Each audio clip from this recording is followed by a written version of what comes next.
The gate banged open. Patrick heard it from inside, a hard, flat sound, not wind, not an accident. Someone pushing through with purpose. He was already half-dressed, shirt untucked, one boot on, the other in his hand. He'd been up since 4 doing paperwork that wouldn't do itself. He set the boot down and went to the window first, out of habit. 3 figures in the yard, one short, one tall, and one that moved between them like she belonged to neither. The short one was a child, already crouched by the fence post, poking at the latch with one finger. The tall one stood straight, arms folded across her chest, not looking at anything in particular. And between them, led by a rope that the tall one held without looking at it, a horse. It favored its front left leg. Not dramatically, not falling, just a small, careful shift of weight with each step. The kind of hesitation that meant it had been hurting for a while and had learned to manage. Patrick put his boot on and went outside. The morning was cool. The step beyond the fence was pale green and moving, the grass bending in a wind that hadn't decided yet what it wanted to do. He squinted at the horse first. Bay, about 12 years old, maybe 14. Well-kept coat, clean hooves. Someone cared about this animal. The left foreleg showed a slight swelling above the fetlock, the skin tight, the hair matted where something had been pressed against it. He walked closer without greeting anyone. "Let him stand," he said. The tall one released the rope. The horse stood and Patrick crouched beside the leg, his fingers moving slowly, reading the joint the way he'd been reading joints for 11 years. The swelling was warm, not infected, not yet. The horse let him touch it without flinching too much, which told him either the pain was deep and slow, or the animal trusted humans more than its condition suggested it should. He stood up, looked at the horse's eyes. Calm. Tired, but calm. Behind him, the short orc had stopped poking the fence post and was now standing 2 feet from his elbow, watching him with eyes the color of old amber. She came up to his hip. She was covered in something, a smear of something brown on her cheek, a grass stain on her knee. The rubber boots she wore were 2 different shades of green, which he suspected was not intentional. "Does it hurt him a lot?" she asked. Her voice was matter-of-fact, no whine in it, the question of someone who wanted actual information. "Some," Patrick said. "He's been walking on it." "He always does that," she said. "He doesn't like to show it." He looked at her. She looked back. He didn't comment on that. The third figure, the one who was not the child and not the tall one with the rope, stepped forward. She was shorter than the tall one by half a head, broader, wearing a dress with flowers on it that made no logical sense for an early morning on the edge of the step. She had a basket on her arm. She smiled before she'd even reached him. "Good morning. I'm Rami. This is Emma, and that's Chica." The horse is Emma's. His name is Carrick, and he's been limping since the day before yesterday. But she didn't want to come until I said she had to, because you can't just sit with a sick horse, you know. She said this without pausing, one continuous current of words, then looked at him expectantly. Patrick looked at the tall one. Emma. She hadn't moved. Her arms were still folded, her amber eyes fixed on a point somewhere past his left shoulder. She was dark green, the kind of green that went cool in shade and warm in light. And her hair was braided into dozens of small pigtails, some pinned up, some hanging free. A wooden horse hung on a cord around her neck, small enough to fit in a child's palm. She was a few inches taller than him, and she held herself like she knew it and had decided not to do anything about it one way or the other. She hadn't spoken yet. She didn't look like she was planning to. "How long has he been favoring it?" Patrick asked. 3 days, Emma said, one word per fact. He nodded. He went back to the horse and ran his hand along the leg from the knee down, slow and even pressure, watching where the animal's skin twitched. The horse exhaled through its nose, a low sound, not distress. Chica had moved again. She was now beside his instrument bag, which he'd brought out without thinking, and she was looking at the metal probe clipped to the outside like it was a religious artifact. "Don't touch that," he said, without heat. She didn't touch it, but she kept looking. Patrick stood, wiped his hands on his trousers, and looked at the leg once more. The swelling was a periosteal bruise, probably from a knock against something, fence post, stone, another horse's hoof. It hadn't spread into the joint. That was the important part. With rest and correct dressing, it would come down in 4 or 5 days, without leaving anything behind. "He'll be all right," Patrick said, "but I need him here a few days. He can't walk on it. If you move him now, you'll drive the bruise deeper." Rami said something like, "There, see?" under her breath, not to anyone specifically. Emma said nothing. She was looking at the horse now. Her jaw was tight. Her hands, where they gripped her own arms, had the knuckles visible beneath the skin. She'd carried this, the knowing something was wrong and the not knowing what to do, for 3 days. He recognized that kind of silence. He'd lived in a version of it for 2 years. "Corral's open," Patrick said. "Bring him in." He turned and walked back toward the clinic without waiting to see if she would. She did. Some things don't need words to settle into place. They just land, quiet as a stone in still water, and the surface closes over them. Emma said it before he asked. Patrick was washing his hands at the stone basin in the corner of the treatment room, his back to her, when she said, "I don't have the money right now." No lead-up, no softening. The sentence came out the way she probably said most things, flat, clear, aimed at the center of the thing. He turned off the tap, dried his hands on the cloth that hung from a nail. He didn't turn around immediately. He'd heard this sentence before, in many different versions, from many different people. Usually it came wrapped in apology, heads down, voices going thin. Hers didn't. She wasn't apologizing for the fact, she was reporting it. He turned around. She stood in the doorway of the treatment room, Chica pressed against her side, small fingers hooked into the waistband of her fitted trousers. Emma's arms weren't folded now. Her hands hung at her sides, which somehow looked harder than the crossed arms had. The 3 leather bracelets on her left wrist caught the morning light coming in through the window behind him. "Later," Patrick said. She looked at him. "When?" "When there is." The silence that followed was the kind that has texture.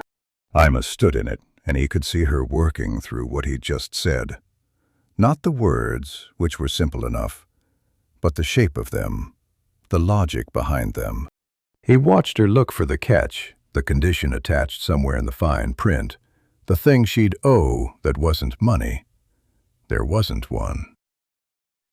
He didn't know how to explain that without making it worse. Rami, who had stationed herself beside the door with her basket, looked between them with the expression of someone watching a game she understood but wasn't playing. She had the good sense not to speak. Chica had no such restraint. She'd moved away from her mother's side and was now standing in front of the shelf where Patrick kept his clean equipment, metal tools laid out on a cotton cloth, sorted by size. She studied them without touching. The discipline was visible, costing her something. "Which one do you use for the leg?" she asked. "The probe. Silver one, second from the left." She leaned in. "Does it hurt them?" "Depends on how you use it."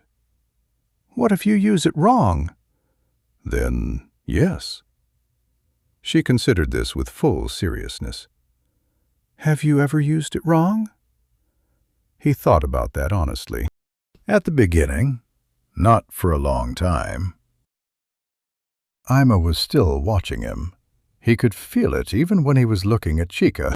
The amber eyes tracking him the way you track something you haven't categorized yet. Something that doesn't fit the box you've already built. 3 horses, she said abruptly. He looked at her. I keep 3 horses. It's what I do. If Carrick is here, I'm down a third. I can't. She stopped, started again. I'm telling you because you should know, not because I want you to change anything. He understood what she was actually saying. She wasn't asking him to reconsider the terms. She was explaining why the money wasn't there, so he'd understand it wasn't an excuse. It was arithmetic. 3 horses, 1 job, a 7-year-old child, and something that had fallen apart at some point. He didn't know what, and it wasn't his to ask. Carrick will be back in 5 days, he said. 6 at most. She nodded once, a soldier's nod, acknowledgement without gratitude, because gratitude wasn't what this was. He moved toward the door and she stepped back to let him through, that automatic spatial awareness of someone who'd spent years navigating spaces built for people 2/3 her size. She did it without thinking. He noticed, and then made himself stop noticing, because that was none of his business either. In the courtyard, the horse had been put in the corral and was standing at the water trough. Rami had already found her way to the fence and was talking to Carrick in the conversational, unhurried tone that some people use with animals, because it's the only place they can talk without anyone wanting something back. The horse had his nose near her shoulder, not eating, just present. Chica ran past both of them and climbed the fence rail in 2 steps, rubber boots finding the gaps like she'd done it on 100 fences before.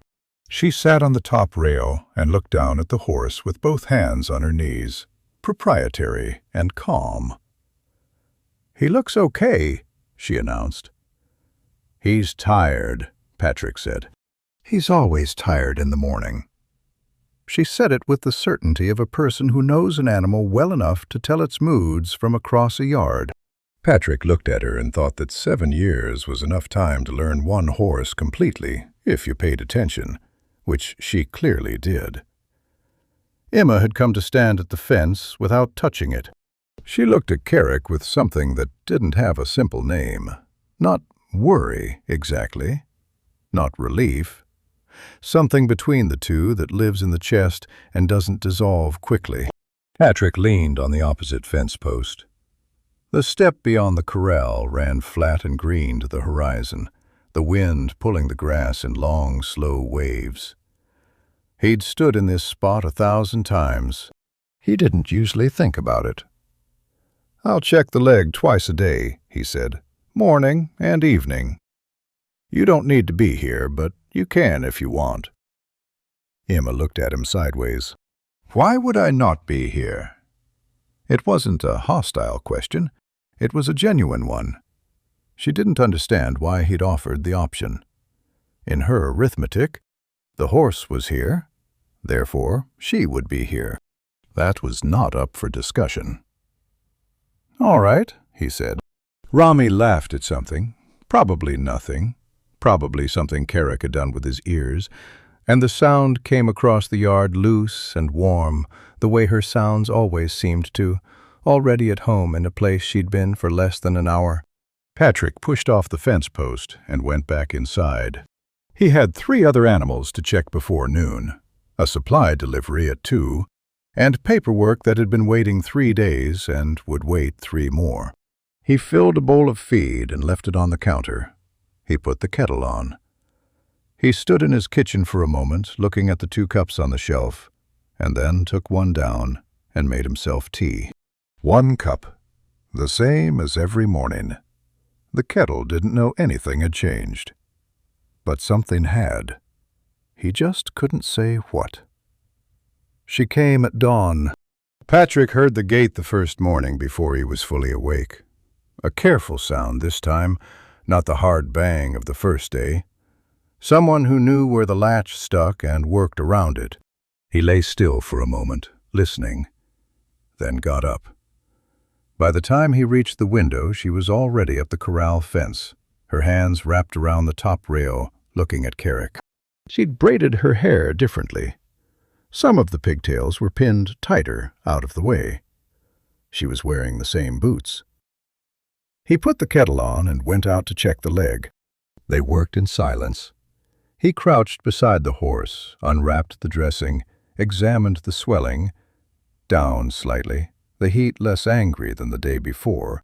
He applied the poultice, rewrapped with clean cloth, pressed the edges flat. Emma stood at the horse's head and held the halter without being asked. Her hands kept Carrick steady with the economy of someone who had done this so many times it had stopped being a conscious act. The horse didn't move. When Patrick stood, she had already stepped back. He noted the swelling in his mental log. She walked home without speaking. The steppe was orange at the edges and pale gray above, and the wind was already moving. The second morning was the same. Same time, same silence, same hands on the halter. Rami did not come. It was just the two of them and the horse and the early light. And Patrick found that he'd stopped expecting conversation and had started simply working beside her the way he worked beside the animals, without narration, without noise. On the third morning, Chica came. She arrived ahead of her mother, running, boots slapping the dirt path, and she was through the gate and at the corral before Patrick had finished his first cup of tea.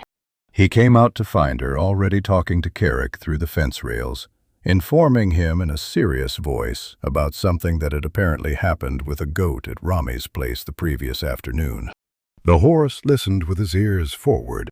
Emma came through the gate 2 minutes later at her own pace and looked at her daughter with the expression of someone who had accepted a long time ago that this particular force of nature was not directable. Patrick set his cup on the fence post and went to work on the leg. Chica migrated toward him immediately, a slow drift that covered half the distance before Emma said her name once, flat, and she stopped, but only physically. Her eyes stayed on Patrick's hands, on the instruments laid out beside him, on the roll of clean cloth. "Why do you wrap it like that?" she asked. "Not straight, but diagonal?" He showed her without stopping. "Straight puts pressure on one point. Diagonal spreads it." She looked at the wrap, looked at his hands. "Can I try on something that's not a horse?" "What did you have in mind?" She held out her own arm, wrist up, completely serious. He cut a short length of cloth and wrapped her forearm the way he'd wrapped the leg. Not tight, not loose, diagonal. She studied it while he worked, turning her arm slightly to see all sides. When he was done, she pressed it with one finger and looked satisfied.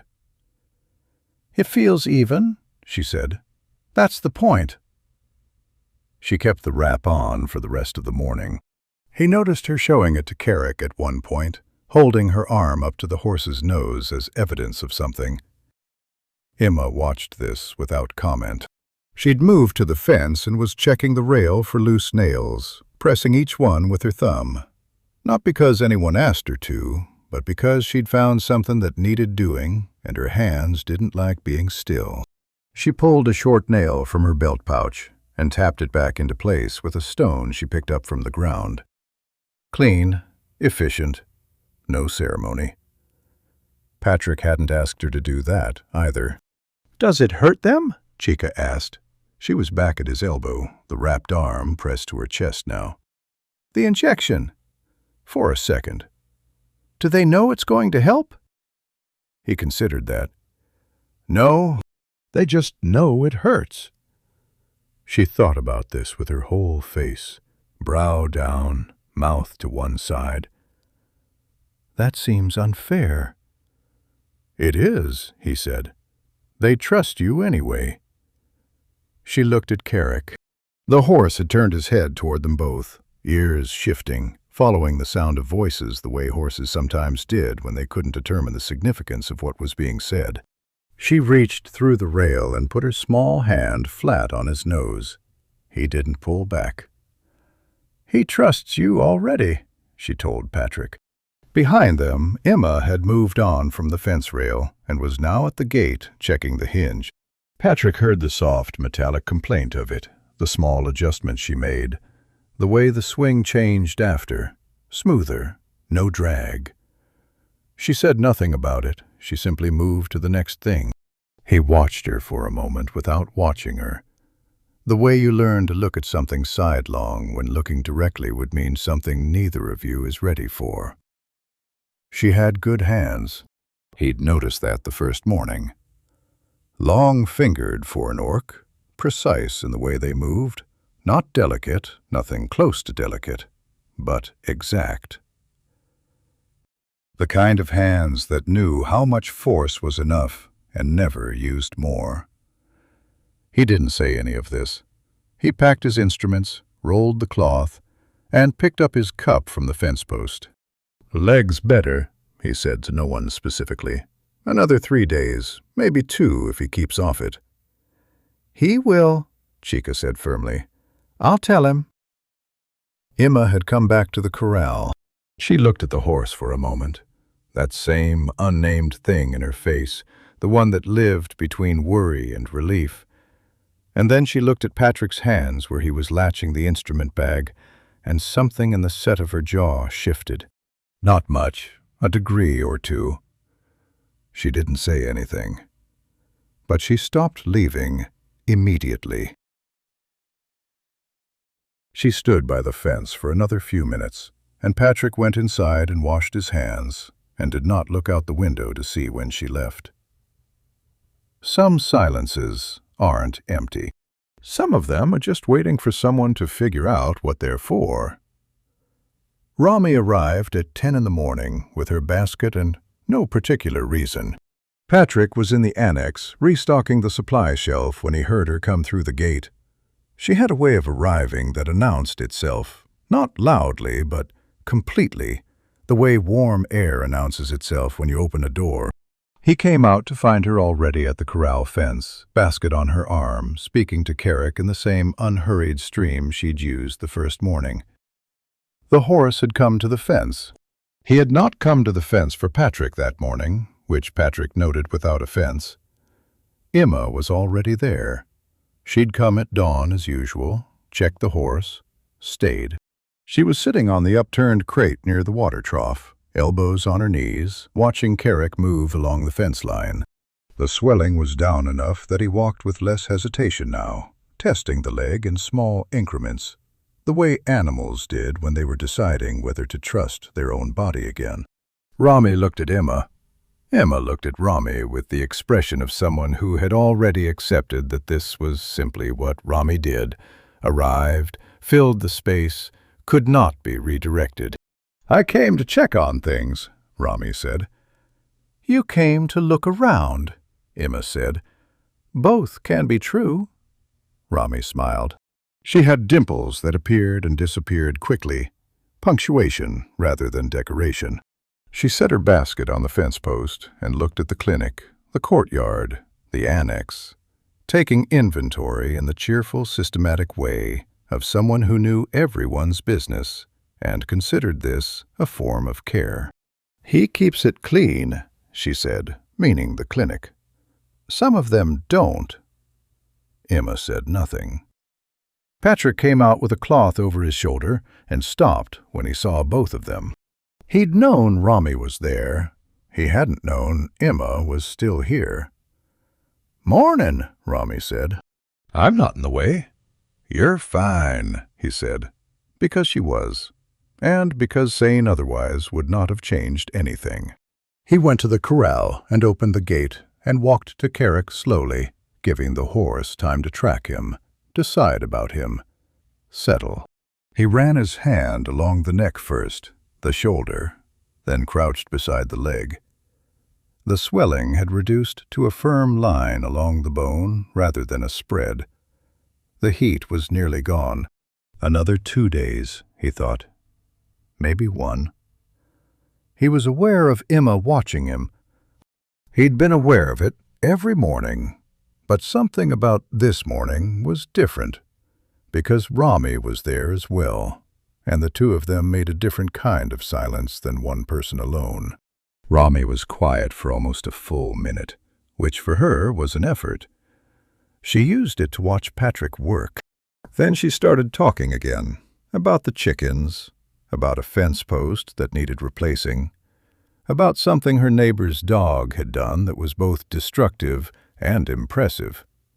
And Patrick listened without responding, which seemed to be the correct response because she didn't require one. The story moved forward on its own momentum. Emma watched Rami the way you watch weather, not always directly, but continuously, in the peripheral vision, tracking it. There was something in it that wasn't irritation, closer to tiredness, but the kind of tiredness that had warmth underneath it, the kind you felt for people who had been around long enough to earn it. Patrick stood. He stepped back from Carrick, and the horse moved away slowly, favoring nothing now, just walking because walking was what horses did. Patrick watched the gate, even, careful still, but even. He turned to say something about the leg, and he found Emma looking at him, not at the horse, not at Rami, at him. It lasted less than 2 seconds. She moved her eyes before he finished turning, shifted them back to Carrick with a precision that would have been convincing if he hadn't already caught it. He felt it land somewhere in his chest, that look. Not because of what it meant, he didn't know what it meant, but because of what was in it. She'd been watching him work.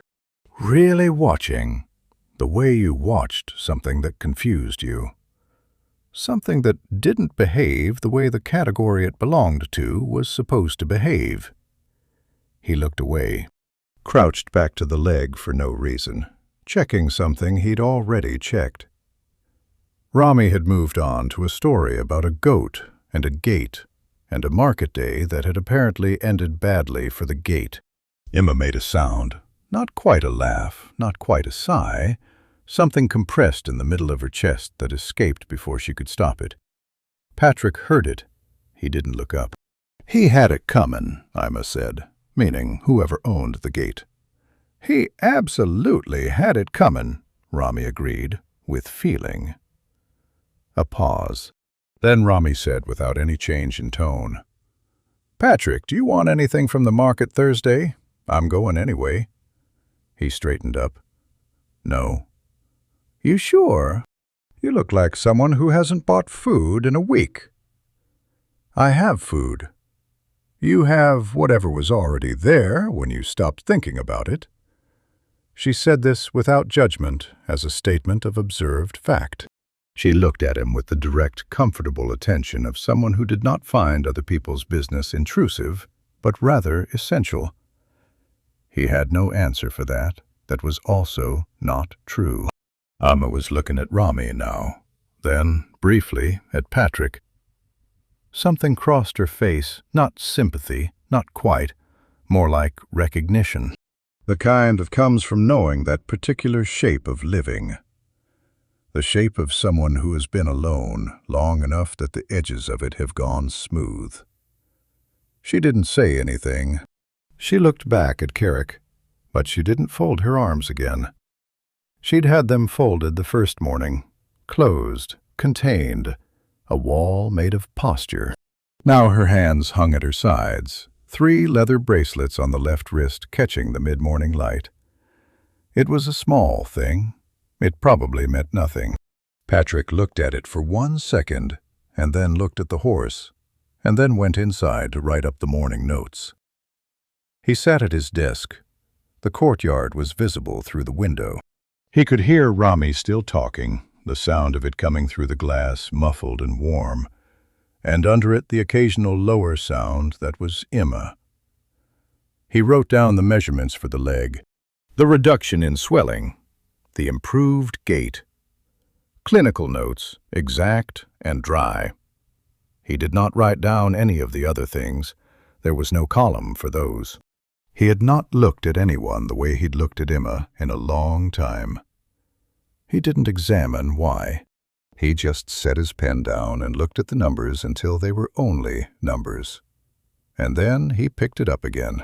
Outside, a door opened somewhere, and light came across the courtyard at a different angle, and the wind moved through the gate and lifted a page on his desk, and he put his hand flat on it without thinking. Some things you hold down before you know you're holding them. The leg was almost clean. Patrick unwrapped the last dressing slowly, more from habit than necessity. You never rushed the final check, because the final check was where you found the thing you'd missed every other time. But there was nothing to find. The swelling had resolved to a faint thickening along the bone, the kind that would harden into scar tissue over the next few months and bother the horse not at all.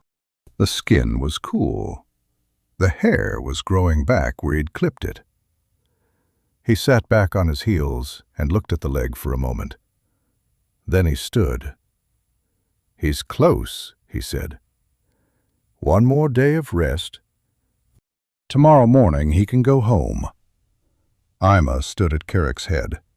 She'd been holding the halter loosely, one hand, the way she always did.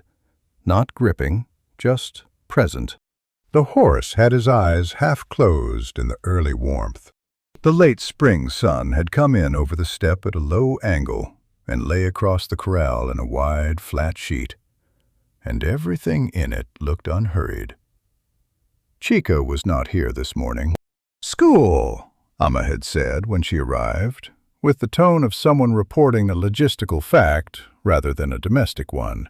Patrick moved to the supply shelf along the annex wall and took down the roll of bandaging cloth. "I want to show you something," he said, "in case it happens again." Emma came to stand beside him. She was close enough that he was aware of the height difference without it being a problem. She had to angle down slightly. He had to angle up, and they met somewhere in the middle over the length of cloth in his hands. He showed her the diagonal wrap, the pressure points, where to start, how tight was tight enough. He demonstrated on his own forearm first, the way he sometimes did with clients who were nervous, so they could see the motion before they tried it. Then he handed her the cloth. She took it without hesitation and wrapped the spare piece of fence rail he used for practice. Her hands moved carefully the first time, not uncertain, just precise, reading the motion before committing to it. The second time she did it from memory, and the wrap was clean and even. "Like that?" she said. He checked the tension with his thumb. "Exactly like that." She looked at her hands, not at him, not at the rail, at her own hands, the cloth still trailing from her fingers. It was a long look for her, longer than she usually gave anything that wasn't the horse. Something in it was private. "You have good hands," Patrick said. He said it the way he said most things. Plain, because it was accurate, and there was no reason to dress it up. She didn't answer immediately. She turned her hands over, slowly, looking at the palms, then the backs. The bracelets on her left wrist shifted. There was a scar along the base of her right thumb, old, fully healed, the kind left by a rope under tension or a tool that slipped. She looked at that too. "Everyone says that," she said. Her voice was level, but it didn't help. He didn't ask what she meant. He'd learned, in 11 years with animals, and 2 years of a silence he'd chosen and then couldn't get out of, that asking what someone meant by a sentence like that was almost always the wrong move. The sentence wasn't an invitation. It was something that had come out because the hands were right there and the words had been stored too long, and she probably hadn't planned to say it at all. He picked up the cloth and rolled it back neatly, pressed it even with his palms. "Carrick would have lost the leg," he said, "if it had gone another few days." He didn't look at her. "Your hands got him here." She was quiet. He set the roll back on the shelf. Outside, the wind moved through the corral, and Carrick shifted his weight, the good leg taking more, an old habit he'd probably keep regardless of whether the other one healed completely.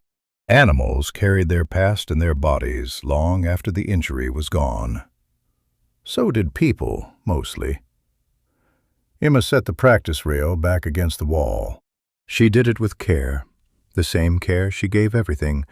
Not tenderness, not quite, but an attention that meant the thing mattered even when the thing was a spare piece of wood. She dusted her hands against her trousers. "When can he work?" she asked. Back to the horse, back to the arithmetic of her life. A week? Light work, no hard ground for two. She nodded, calculating. "The money," she said. "There's time." "I know there's time. I'm telling you, I've been putting it together." She said this the same way she said most things. Not a reassurance, a correction. She wanted him to know it was coming, not because she was afraid he'd forgotten, but because she needed him to understand she hadn't. "All right," he said. She looked at him once, straight, brief, the amber eyes finding his, and then releasing them, the way she did everything, fully and then not at all. She went back to Carrick and stood beside him with one hand on his neck, and the horse exhaled long and slow, and the sound of it moved through the corral and out into the morning. Patrick leaned against the annex wall. The step beyond the fence was very green today. The wind bent the grass and released it and bent it again, endlessly patient, going nowhere. He thought about what she'd said. The hands. Everyone says that. He thought about what it meant to be told your whole life that you had something good, and to arrive at a point where the good thing had not been enough to hold whatever you'd tried to hold with it. He knew something about that. Not the same shape, not the same wound, but the same geography of it. The way you stopped trusting the thing you were told was your strength because it hadn't saved the thing you needed it to save. He didn't say any of this. There was nothing to say that the silence wasn't already saying, and he'd learned, slowly, at some cost, that not all silences needed filling.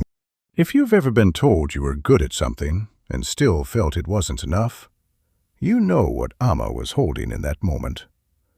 If this story is finding you somewhere like that, stay with it. Subscribe if you want to know how it ends. It ends quietly. The best things do. Carrick moved to the water trough. Emma watched him go with her arms at her sides, hands open, not folded, not gripping anything, just open in the morning light, which was more than it sounded like. The rancher came on a Wednesday. Patrick heard the truck before he saw it. A diesel engine, the kind kept running past its years by someone who considered maintenance an argument they were winning. It stopped outside the gate and didn't move for a moment, which was the first thing. People who came for the animals came straight in. People who came for him stopped first. He was at the workbench in the annex, cleaning instruments when the gate opened. He came out with the cloth still in his hand. The man was broad, mid-50s, wearing a coat that had been expensive once. He had the look of someone who owned enough land that he'd stopped having to think about weather. The tan was even, not a working tan. His name was Gersh.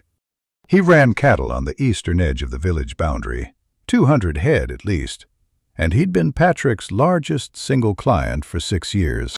He brought his animals in seasonally, paid on time, shook hands firmly. He had never come without calling first. "Patrick," he said. Not a greeting, a placement. "Gersh," Patrick folded the cloth over his arm. "Something wrong with the cattle?" "Not the cattle," Gersh looked around the courtyard. His eyes moved to the corral, to Carrick at the trough, to the fence where the hinge had been fixed, and the loose nails tapped back, and the rail checked for rot. He took all of it in without appearing to. "Heard you've had company." "Client's horse," Patrick said. "Periosteal bruise. Recovering well." "Orc's horse." "Horse," Patrick said. Gersh was quiet for a moment. He put his hands in his coat pockets, which was the posture of a man who had decided how a conversation was going to go before he arrived at it. He looked at Patrick with something that wasn't quite hostility, closer to the expression of someone delivering a warning they considered reasonable. "People talk," he said. "Village like this, people talk. You've got them here every morning, the kid running around. The other one, the loud one." He paused. "It looks a certain way." "It looks like a veterinary practice," Patrick said. "It looks like you're making a choice about whose side you're on." The morning was quiet around them. The wind had dropped. Somewhere past the fence, the steppe grass stood straight for once, and the light came down flat and even, and there was no sound from the corral, which meant Carrick was listening the way horses did, ears forward, still, reading the air. Patrick looked at Gersh. He felt the weight of 6 years of reliable income, of seasonal contracts, of handshakes that had meant something practical.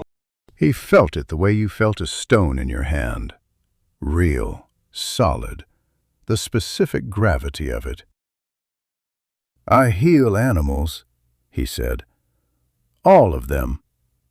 He said it the same way he said most things. No heat, no emphasis. Just the fact of it, set down where Gersh could look at it. Gersh looked at it. His jaw moved slightly, not chewing, processing. He was not a stupid man. He understood that what he'd just heard was not a negotiating position. It was a perimeter. "That's your answer," he said. "That's the answer," Patrick said. Gersh nodded once, the slow nod of a man recalculating. He didn't threaten anything. He didn't raise his voice. He put his hand back in his coat pocket and turned toward the gate and walked through it, and the diesel engine started again, and the truck moved off down the road that ran beside the steppe, and the sound of it faded into the wind, which had come back now, gentle, from the east. Patrick stood in the courtyard. He was aware, in the specific way you became aware of things after they'd already happened, that he should probably feel something more complicated than he did. 6 years. His largest client. The kind of money that made the difference between a slow month and a bad one. He felt it. He just didn't feel it more than the other thing. The thing that had been sitting in his chest since Gersh said, "Whose side you're on?" And which was not anger exactly, but was adjacent to it. A quiet refusal, the kind that didn't need to announce itself because it had already been decided before the truck pulled up. He turned back toward the annex. She was in the doorway. Emma stood in the annex doorway with one hand on the frame and her eyes on the gate where the truck had been. She hadn't made a sound. He didn't know how long she'd been there. Long enough, by the look of her. Her jaw was set, her eyes moving from the gate back to him with an expression he hadn't seen on her before. It wasn't the closed expression, the arms folded one. It was something more open, which made it harder to read. She'd heard. All of it. He didn't explain himself.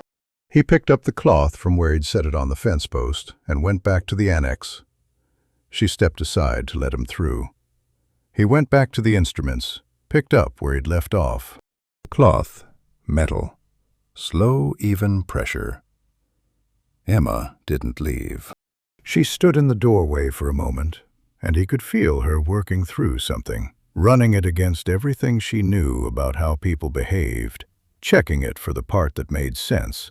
The part where he'd said what he'd said because he wanted something in return, or because he didn't understand the cost, or because he was performing something for an audience. There was no audience. There was just him and the instruments, and the cloth. She made a sound in the back of her throat. Not a word, not quite. The sound of something that didn't have a word yet. Something her body registered before her mind had processed it. Then she walked back to the corral. He heard her footsteps cross the yard, heard the corral gate, heard Carrick shift at her approach. Patrick set down the instrument he was cleaning, looked at the wall in front of him. 6 years was a long time. 2 years was also a long time. Some things you lost slowly, and some things you lost in the time it took a truck to pull away, and neither kind left you with more than the choice you'd made. He picked up the next instrument. Outside, Ima said something to Carrick in a low voice, too low to hear, not meant for him. The horse moved. The corral gate settled on its new hinge, smooth and quiet. You could know a person for years and never see them choose anything. And sometimes you saw it happen in 30 seconds, and it told you everything the years hadn't. She came in the evening without the horse. Patrick heard the gate at a time he didn't expect anyone. The light was going amber, the steppe cooling fast the way it did when the sun dropped, the sky turning colors that had no names in practical language. He'd eaten nothing since morning. He knew this the way you knew things you decided not to act on, as background information, filed and ignored. He was at his desk, not working, sitting at his desk the way he sometimes did in the evenings, the chair pulled slightly back, the papers in front of him technically requiring attention, his eyes on the middle distance, where the window showed the yard and the fence and the beginning of the steppe beyond. The quiet of the clinic in the evening was a specific kind of quiet. Not empty, full of what wasn't there.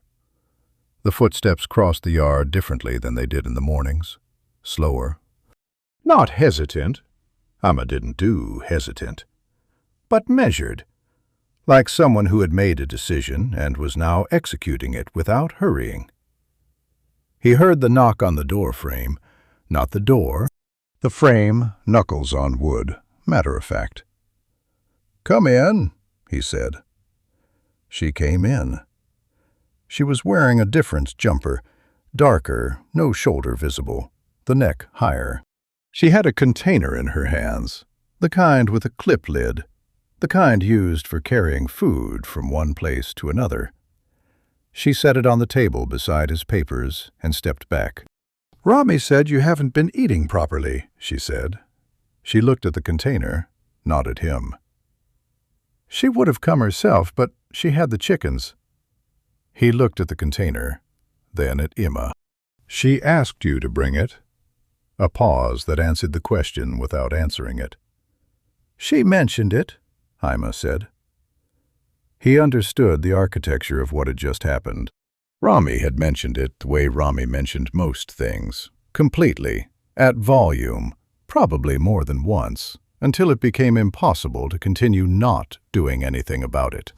And Ima had done something about it, herself, in the evening, without the horse as a reason. She was already turning toward the door. "We stay," he said. The question came out the same way his questions usually came.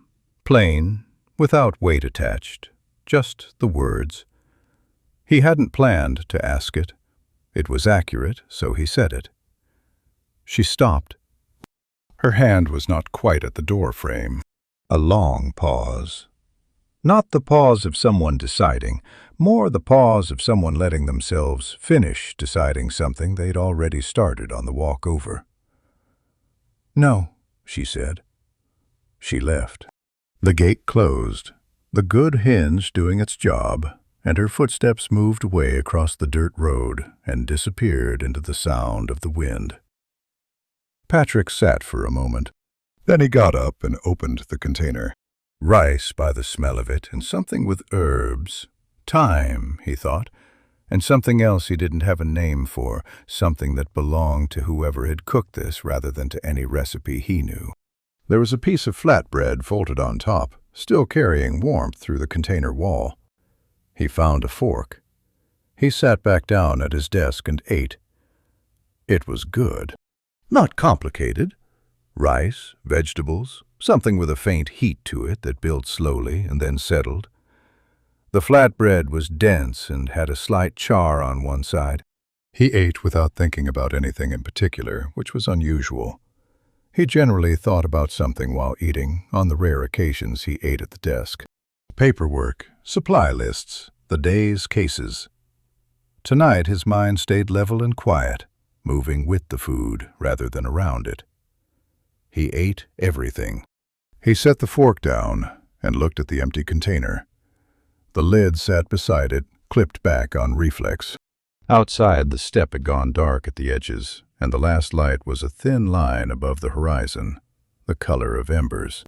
He thought about Rami saying he hadn't been eating properly, which was true, and which he had not said to anyone, which meant Rami had simply seen it the way she saw everything, directly, without being invited, and without making a problem out of it.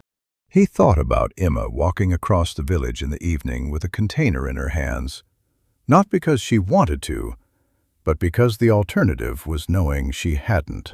He thought about the word no, the length of the pause before it, the way her hand had been not quite at the door frame. There was a version of no that meant not ever. And there was a version that meant not yet, not like this, not when I can't see far enough ahead to trust what I'd be walking toward. He'd used both versions himself at different times. He knew the difference from the inside. He washed the fork, he rinsed the container, and set it upside down on the drying cloth beside the basin so it would be clean when she came for it.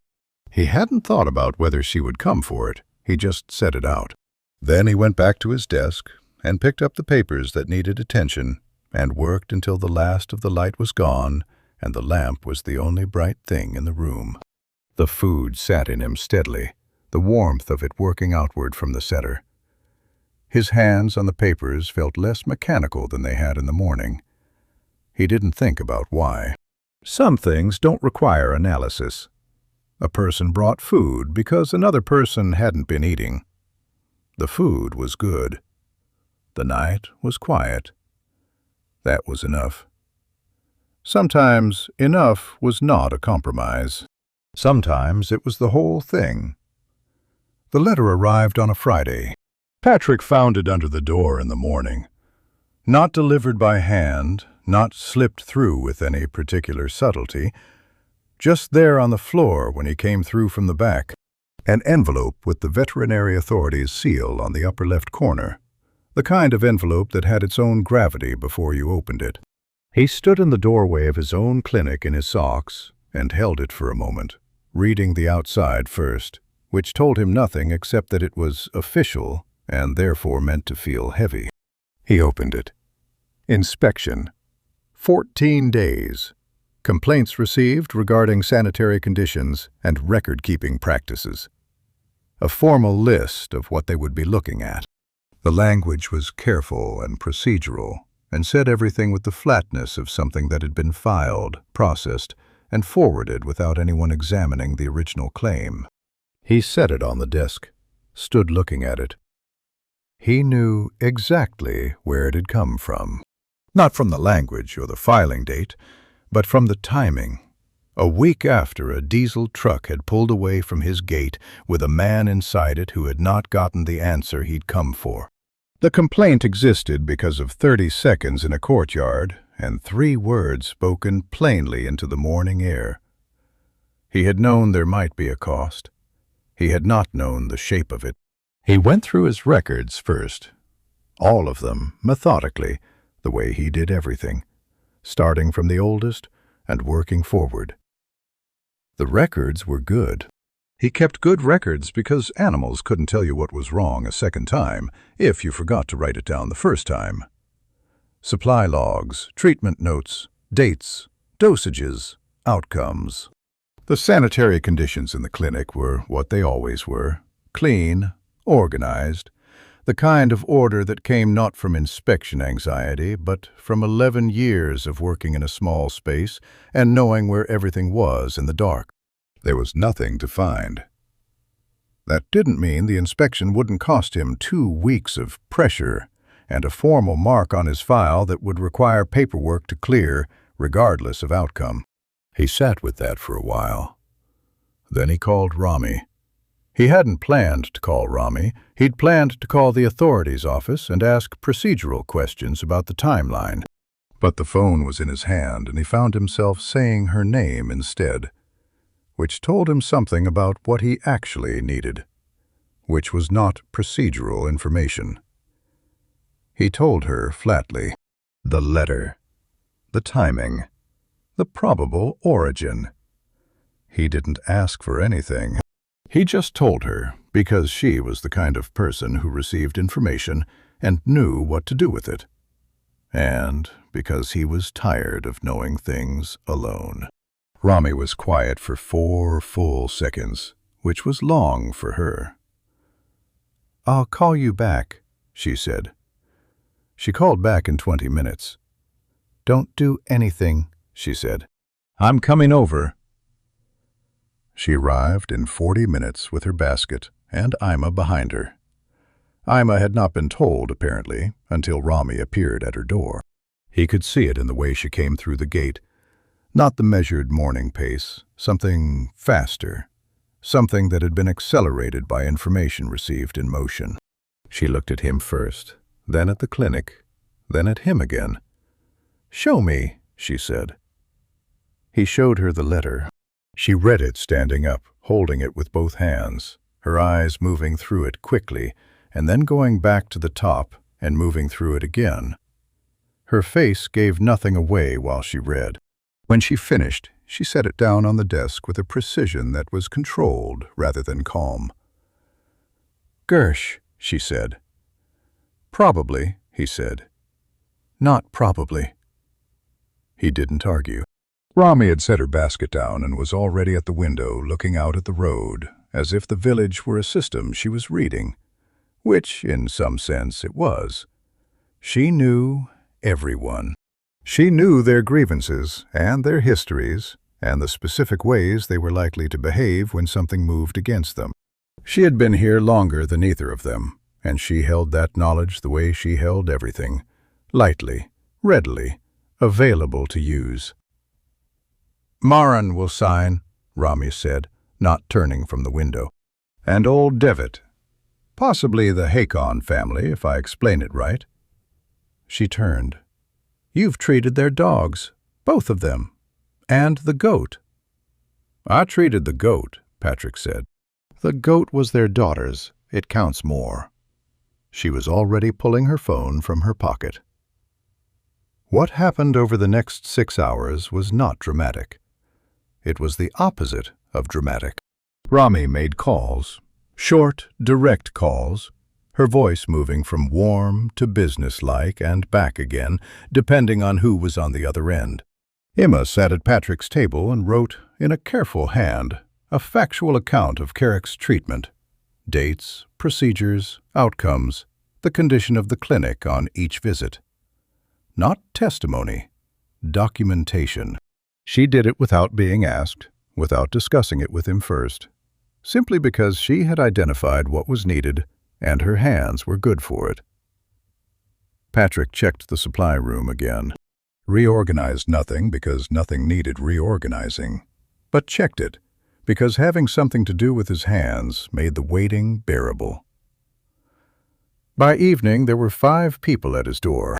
Not a crowd, 5 people, standing in the courtyard in the cooling, late spring air, each with a written statement. Marin, who was 70 and had been bringing her cats to Patrick for 9 years. Old Devitt, who kept his statement brief and signed it with the emphasis of a man who had dealt with enough bureaucracy to know exactly what was needed. The Hakon couple, who had brought their daughter's statement as well, written in a child's handwriting on paper with a small flower in the corner, which Patrick looked at for a moment before placing in the file. And Rami herself, with her own account of Carrick's case and a separate note about the general conduct and quality of the clinic that she'd apparently written in the afternoon. 5 statements. 5 signatures. A stack of paper that amounted to a specific kind of answer to a specific kind of question. Patrick stood at the door of his clinic and looked at the 5 of them in his courtyard and felt something move in his chest that he didn't examine too closely, because examining it would have made the evening longer than it needed to be. Emma was at the back of the small group. She'd handed him her documentation an hour ago without comment.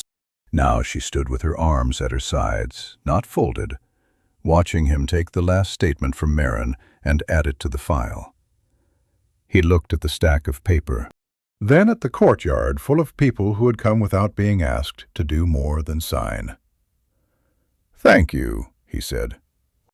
To the group, and to no particular person, which was the only way he could say it without his voice doing something he hadn't authorized.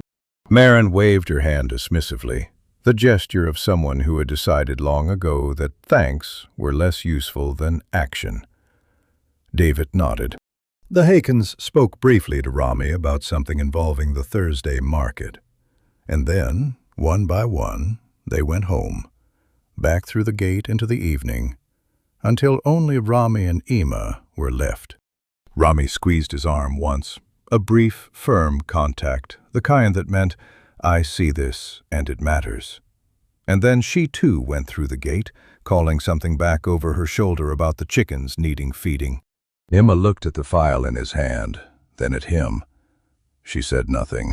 She turned and walked toward the gate, her footsteps even on the courtyard dirt, and the good hinge held the gate open a moment after she was through it, and the step beyond was dark, and the stars had come out over the grassland. The kind of stars that appeared when the village lights were insufficient to push them back. He stood in his own doorway with a file full of other people's handwriting. He'd been alone in this clinic for 2 years. He'd told himself the quiet was what he needed.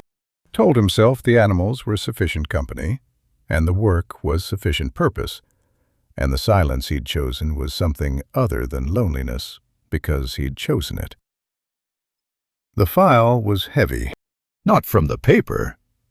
Some walls come down slowly, in small pieces, over days.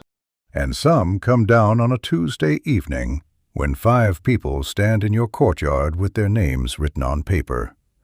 And you understand, without wanting to, that you have not been as alone as you thought. Karek walked out of the corral on his own. Patrick opened the gate and stepped back, and the horse came through without prompting, head low, reading the ground with his nose the way horses did when they were reacquainting themselves with the world outside a fence. He walked the length of the yard twice. Even gait, no hesitation, the left leg taking weight the same as the right. He stopped at the far fence and looked out at the step, ears forward, reading something in the air that only he could read. Patrick watched the gate. Then he watched the horse stand, which told you as much as the movement if you knew what to look for. The weight distribution, the set of the neck, the way the ears tracked without the head compensating for discomfort. Everything said the same thing. The leg was done. Clean. Emma was at the gate. She'd come at the usual time, before the heat, and she'd stood at the corral fence watching the walkout without speaking. Her hands were on the top rail. She watched Carrick reach the far fence and look at the step, and she watched him for a long time. "He's good," Patrick said.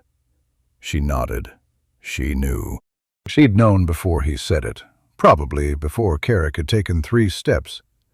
Because she knew this horse the way you knew something you'd built your daily life around. In the body, before the brain had finished processing. She came into the yard and walked to the horse, put her hand on his neck. Carrick turned his head and pressed his nose briefly against her shoulder, and then looked back at the step, because he was a horse and his attention was already elsewhere. She kept her hand on his neck for a moment. Then she stepped back and took the lead rope from her belt and clipped it to the halter, ready to go home. Patrick went inside. He came back with the invoice. A single sheet, the numbers written out in his hand the way he wrote everything. He handed it to her. She read it. She read it the way she read everything, fully, from the top, twice. Then she looked up at him. "This is not the full price," she said. "It's the price." "I know the full price." I asked Marin what she paid for the Dobrev horse last autumn. Same injury, fewer days. She held the paper level, not accusatory, just presenting the discrepancy as a fact that required addressing. "This is less than half." "Full price is when the customer can pay," he said. She looked at him. The amber eyes steady, reading him the same way she'd read the paper, fully, looking for the thing underneath. He let her look. There was nothing underneath. It was the same principle that had operated since the first morning, when he'd said later and meant it. The price was what it was because she was who she was, and the situation was what it was, and he didn't know how to run a clinic on any other terms without becoming someone he didn't want to be. She reached into the inside pocket of her jacket. An envelope, folded once. She'd prepared it before she came. He could tell by the fold, the way it had been creased with intention rather than hurry. She counted out the bills onto the desk beside the invoice. The amount on the paper, exact. Then she stopped. She held the remaining bills in her hand. She had them folded together, the amount she'd calculated for the full price, minus what he was asking for. She stood there with that money in her hand and looked at it.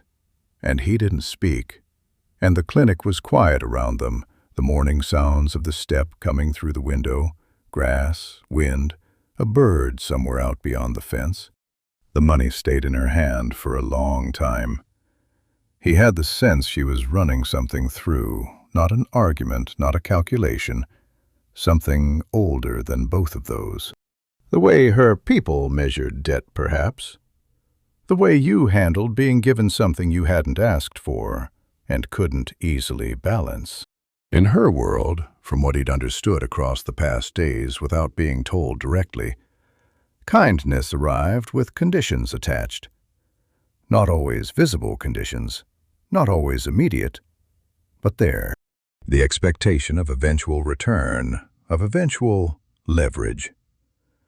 You learn to account for it because not accounting for it had costs. He'd given her no conditions. He'd had no leverage to apply. He'd simply said the price was the price and left her standing in it. Her hand closed around the remaining bills. Then she put them back in the envelope, put the envelope back in her pocket. The motion was deliberate. Not defeated. Decided. The difference was important, and he felt it in the air between them. She picked up the paid amount from the desk and held it out to him. He took it. "The inspection," she said. 2 weeks. "Rami says the statements are enough." "Probably," he said. "The records are clean." She nodded. She looked at the desk, the filed papers stacked to one side, the record books aligned at the edge. Everything in its place, everything documented. The evidence of a practice run on terms that were their own and nobody else's. "If they come," she said, "I'll be here." He looked at her. She wasn't offering it as a gesture. She was reporting a fact about what would happen, the same way she reported most facts, because it was true, and it needed saying, and that was sufficient reason. "You don't have to do that," he said. "I know." She picked up Carrick's lead rope. "I said I'll be here." He didn't argue. There was nothing to argue with when someone stated a thing that plainly. She led the horse toward the gate. Carrick went willingly, already leaning toward home, his body orienting to the familiar smell of the stable, the other horses, the steppe grass he'd been looking at for 6 days from the wrong side of a fence. Patrick walked with them to the gate and opened it. Emma led the horse through. She didn't stop, didn't turn, But she slowed, almost imperceptibly, for 2 steps after the gate. A pause so small it might have been nothing, the horse adjusting to the road surface, the morning light changing at the edge of the yard. He closed the gate. He stood at his fence and watched them go down the road. Ima's pace, the horse walking beside her, the steppe wide and pale green beyond the village edge, the sky above it the blue of deep water. She didn't look back. She had the lead rope loose in her hand and her head up, and the long pigtails moving in the early wind. The money was in his hand. He hadn't counted it, he put it in his pocket. He went back inside. The clinic was quiet in the particular way it was quiet after an animal left, the absence of a specific presence rather than just absence in general. He stood in the middle of the room for a moment, aware of it.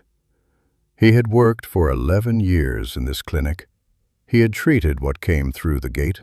He had asked no questions that weren't necessary and offered nothing that wasn't requested, and kept the silence he'd chosen with the discipline of someone who had decided that needing less was safer than needing more. He stood in the middle of his clinic and understood, without drama, without looking at it too hard, that the last 6 days had made a small, permanent change to the shape of things. Not large. Not the kind that announced itself. The kind you found later, when you reached for something you'd always kept in one place, and discovered, without surprise, that you'd moved it somewhere better. He put the kettle on. 2 cups were on the shelf. He took one down, then he took the other one down and set it on the counter beside the first. He didn't fill it. He just set it there. The water came to a boil, and he made his tea and left the second cup where it was. And the morning moved on around the clinic the way it always did, unhurried and indifferent to small decisions made in small rooms.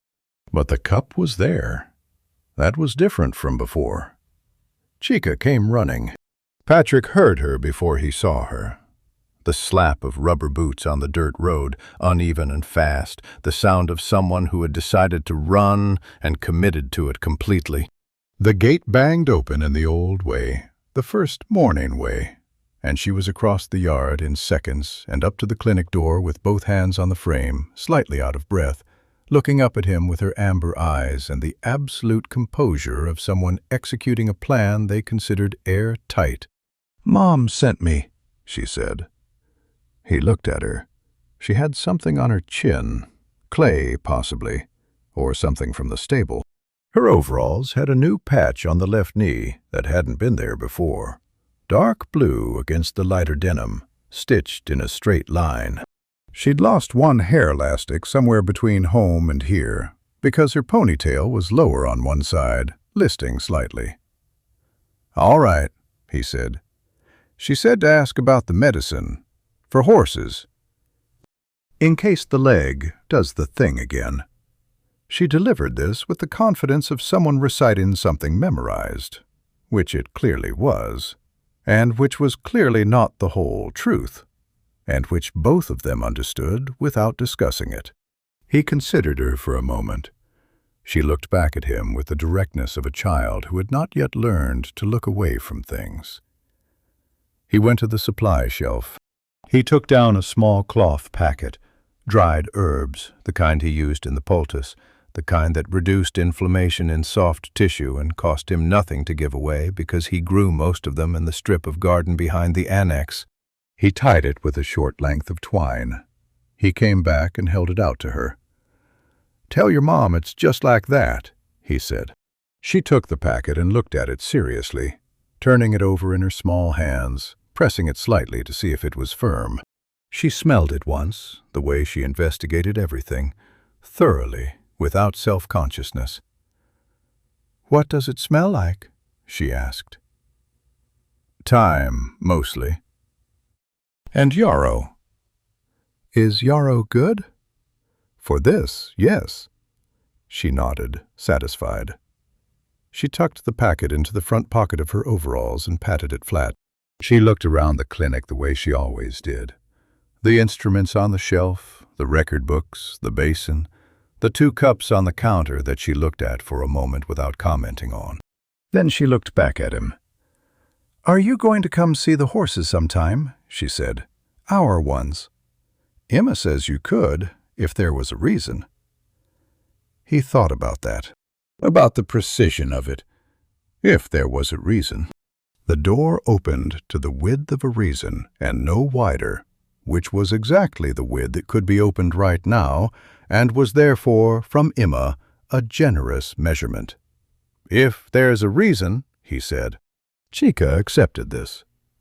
She dropped off the doorstep and crossed the yard at the same speed she'd arrived, boots loud on the dirt, ponytail swinging unevenly, her hand pressed flat over the pocket with the herbs.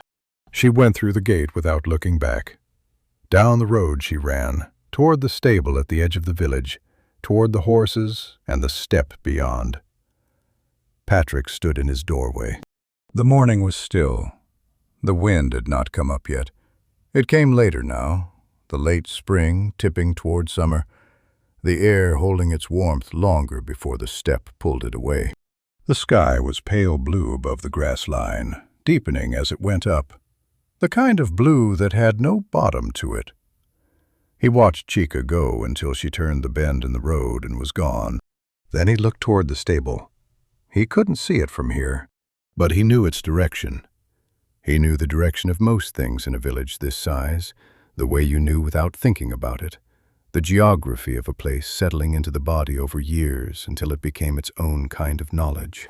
The stable was northeast, past the Hakon place, at the edge of the last row of buildings before the steppe began. He didn't move toward it. He stood in his doorway and looked at the road. Emma was at the stable door. She'd seen Chica leave. She stood in the open doorway of the low building, one hand on the frame, the same posture he'd had 30 seconds ago, which he didn't know and she didn't know, and which wouldn't have meant anything if either of them had known, except that it did, quietly, in the way that most things that mattered were quiet. She watched Chica come back, watched her daughter cross the yard at speed and hold up the packet, both hands, the way you held up evidence. Ima took it. She looked at it. She turned it in her hands the way Chica had turned it, pressing it once, feeling the herbs shift inside the cloth. She looked toward the clinic. Patrick's door was visible from here. A rectangle of darker stone, the lean of the annex beside it, the corral fence that Chica had once draped her wrapped arm over to show a horse. The gate stood open. The courtyard was empty in the morning light. She looked at it for a moment. The packet warm in her hand, the herbs inside it something she hadn't asked for, something given because it could be given, because that was apparently how he operated, without conditions and without keeping count. She turned around. She walked back into the stable. Her horses shifted at her entrance, the 2 remaining ones moving to orient toward her, ears tracking, the low, warm sound of animals that knew their person. She went to the first one, a gray, older, with a white stripe down its nose, and ran her hand along its neck the way she always did, reading it. She walked slower than usual. Not much. A degree or 2 of pace, the same degree or 2 by which she'd slowed at his gate the morning she left with Carrick. The same imperceptible adjustment that meant nothing and meant everything, depending on whether you were paying attention. The steppe was behind the stable. Through the back wall's single window she could see the grass running flat to the horizon, green and moving, the wind finally starting now, coming from the east the way it came most mornings. Ahead of her, past the stable door she'd left open, the road ran back through the village and ended, eventually, at a stone clinic with a gate whose hinge no longer dragged. She held the packet. She put it in her pocket. She stayed with her horses. Outside, the steppe moved in the wind the way it always moved, without urgency, without destination, patient in the way that only very large things could afford to be. The village went about its morning. Somewhere a gate opened. Somewhere, a child's voice carried across the rooftops and dissolved into the open air. And in a stone clinic on the other side of the road, a man stood in his doorway for a moment longer than necessary before going back to his work. And 2 cups sat on the counter, and the morning held everything in it without asking any of it to be more than it was. Some distances close slowly. Not all the way, not yet, maybe not for a long time, but a fraction, a step. The length of a little girl running down a road with herbs in her pocket, and a lie that wasn't really a lie, because the truth inside it was true enough.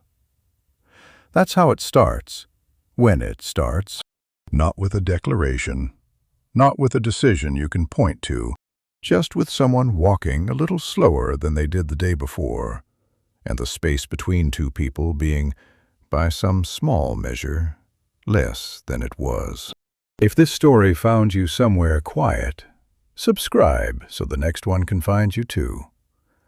These are the kinds of stories that are easy to miss when the world is loud. Leave a like if Ima's pace felt familiar. You know what I mean. The step doesn't rush. Neither does trust, but it moves.